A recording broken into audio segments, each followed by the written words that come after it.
सच्चाई की जीत होती है। मगर जो भी हो, मेरा रास्ता तो क्लियर है। मुझे क्या करना है, मेरा क्या काम है। फिर से चलेगी सवालों की आंधी जब संसद में लौटेंगे राहुल गांधी।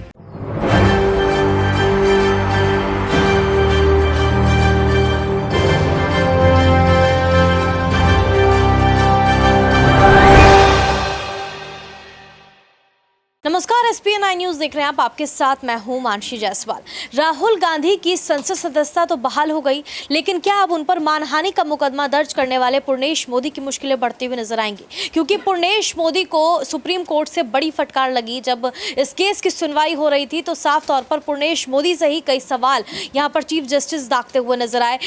जो चीफ जस्टिस चंद्रचूड़ की अध्यक्षता वाली 5 जजों की संवैधानिक जो पीठ है, वो उन्होंने ये फैसला सुनाया और साफ तौर पर ये कहते हुए नजर आए कि जिसने राहुल गांधी पर मानहानि का मुकदमा दर्ज किया है वो खुद जो है वो मोदी नहीं है। तो मोदी सर ने मामले में मानहानि का मुकदमा दर्ज किया गया था, लेकिन जिस तरीके से पुर्णेश मोदी की मुश्किलें अब बढ़ती हुई नजर आ रही है, तो साफ तौर पर यहाँ पर बड़ा हमला बोला गया है पुर्णेश मोदी पर। तो सुप्रीम कोर्ट ने पुर्णेश मोदी को नोटिस भेजा और जवाब मांगा कि आखिरकार किस बिना पर जो है वो राहुल गांधी पर मानहानि का मुकदमा दर्ज कराया गया है। पूरे ओबीसी समाज का किस तरीके से अपमान हुआ है, ये भी सवाल लगातार किया जा रहा है। तो सुप्रीम कोर्ट के इस नोटिस का जवाब पुर्णेश मोदी को देना होगा, और अगर वो नहीं दे पाए इस नोटिस का जवाब, तो साफ तौर पर उनकी मुश्किलें बढ़ती हुई नजर आएंगी और वो समय दूर नहीं होगा जब उन पर ही राहुल गांधी मानहानि का मुकदमा दर्ज करते हुए नजर आएंगे, या फिर उन्हें खुद कोर्ट जाना पड़ेगा। तो साफ तौर पर जिस तरीके से पुर्णेश मोदी को लेकर के यहाँ पर लगातार चर्चाएं जो है वो तेज हो गई हैं।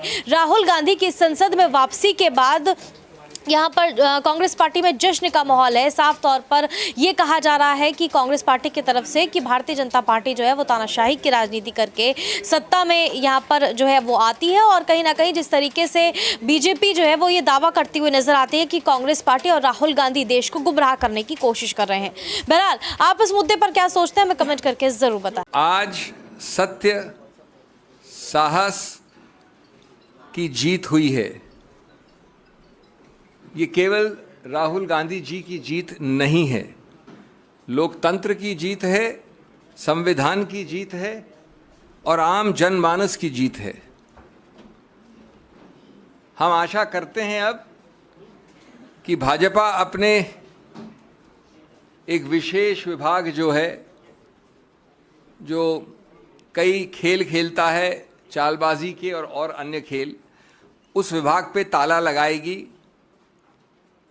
वो जो चीज़ें करते हैं जिससे विपक्ष के नेताओं को अनर्गल रूप से निशाना बनाया जाता है, उसको अब कुछ हद तक कम से कम थामेगी, अगर पूरी तरह से रोकती नहीं भी है तो। हम अब संसद में उत्सुकता से जनता से जुड़े मुद्दों पर श्री राहुल गांधी को और श्री राहुल गांधी की बुलंद आवाज़ सुनने के लिए तैयार हैं, उत्सुक हैं, और मोदी सरकार को बुनियादी मुद्दों पे जवाबदेही बनाना, ये आप फिर से देखेंगे संसद के अंदर। संसद के बाहर तो ये प्रक्रिया चली रही थी। तो जैसा कि लोग कह रहे हैं, फिर से चलेगी सवालों की आंधी जब संसद में लौटेंगे राहुल गांधी। लिखित है, जिन लोगों को इंटरेस्ट है वो पृष्ठ 326 में देख सकते हैं कि लोग कहते हैं कि साहब ये समुदाय जिसका पूरे समुदाय का मानहानि अपमान हुआ है वो 13 करोड़ का समुदाय है, और उस 13 करोड़ में दूसरा वाक्य कहता है कि कम से कम 10 कास्ट और सब कास्ट हैं, उसकी सूची दे रखी है, और तीसरा वाक्य कहता है कि ये सब कास्ट और सब कास्ट समान नहीं है। लेकिन चौथे वाक्य में कहते हैं कि जब माननीय राहुल गांधी ने ये वाक्य बोला तो ये पूरा 13 करोड़ का समुदाय, उसका कोई भी व्यक्ति उठकर ऐसी याचिका डाल सकता है। ये पहला, और ये उस कानून, उस सिद्धांत के विरुद्ध है दोस्तों, जिसमें लिखा गया है बार बार, एक केस का नाम है सुब्रमण्यम स्वामी, दूसरे केस का नाम है नरसिम्हन, कि आप ऐसी मानहानि की याचिका सिर्फ एक identified, frozen, limited, circumscribed class, एक ऐसा वर्ग जिसको आप परिभाषित कर सकें, उसके विरुद्ध वही वर्ग उठ सकता है। दैट इज, हमने पहला मुद्दा उठाया। दूसरा मुद्दा, माननीय उच्च न्यायालय ने एक बड़ा अजीबोगरीब वाक्य दिया है, पूरा एक पैराग्राफ इसके ऊपर लिखा है, जो ये दोनों चीज़ें आज तक नहीं हुई, 13 करोड़ वाली भी और जो अब मैं बोलने जा रहा हूँ। कहा है कि भाई ये मॉरल टर्पिट्यूड भी है, अत्यंत गंभीर है, अत्यंत भर्त्सना योग्य ऑफेंस है।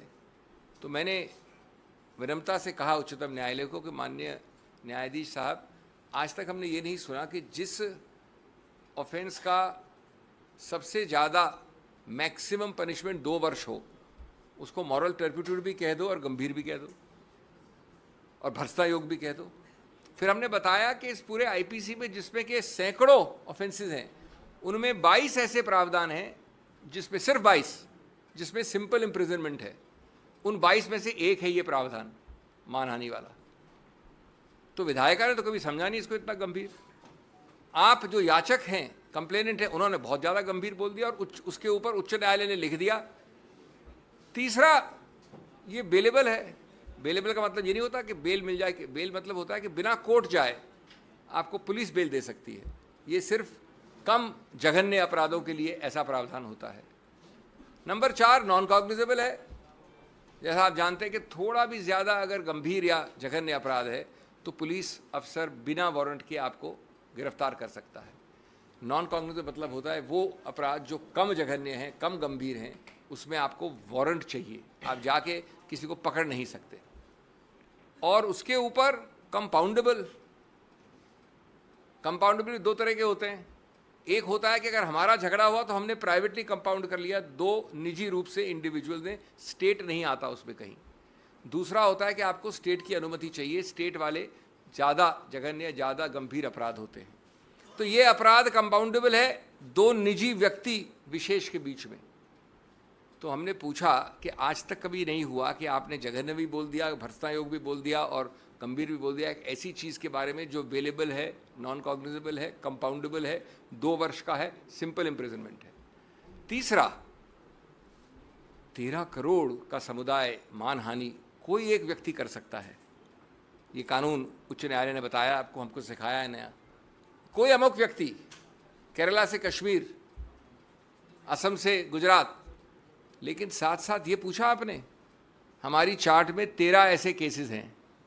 ऐसा कैसे हुआ भैया कि सभी के सभी 13 केसेस उस 13 करोड़ के समुदाय में से जो 13 केसेस फाइल हुए वो सभी भाजपा के कार्यकर्ताओं ने किए? ये अजीब सा समुदाय है जिसमें सिर्फ भाजपा के कार्यकर्ता ही जगते हैं कंप्लेनेंट के रूप में। ये हमारा तीसरा बिंदु था। चौथा बिंदु था कि आपने ये नहीं देखा कि अपने निर्णय में एक नया ऑफेंस डाल दिया है जो याचक ने भी नहीं कहा था। एक प्रावधान है 171G representation of peoples act में, उसमें यह है कि अगर 2 कैंडिडेट जो इलेक्शन लड़ रहे हैं वो एक दूसरे को किसी रूप से गंदे शब्दों का इस्तेमाल करते हैं तो ये लिख दिया है माननीय उच्च न्यायालय। लेकिन 171G तो न याचक का केस था न हमारा केस था, किसी ने रेज ही नहीं किया था। उसको पूरा ऑफेंस करके माननीय राहुल गांधी जी को दंडित भी कर दिया उस पैराग्राफ पे। हमने ये सब बताया कि इससे मालूम होता है कि उच्च न्यायालय का निर्णय एक बिल्कुल गलत, विकृत इत्यादि निर्णय है और इसलिए इसको तुरंत स्टे करना चाहिए।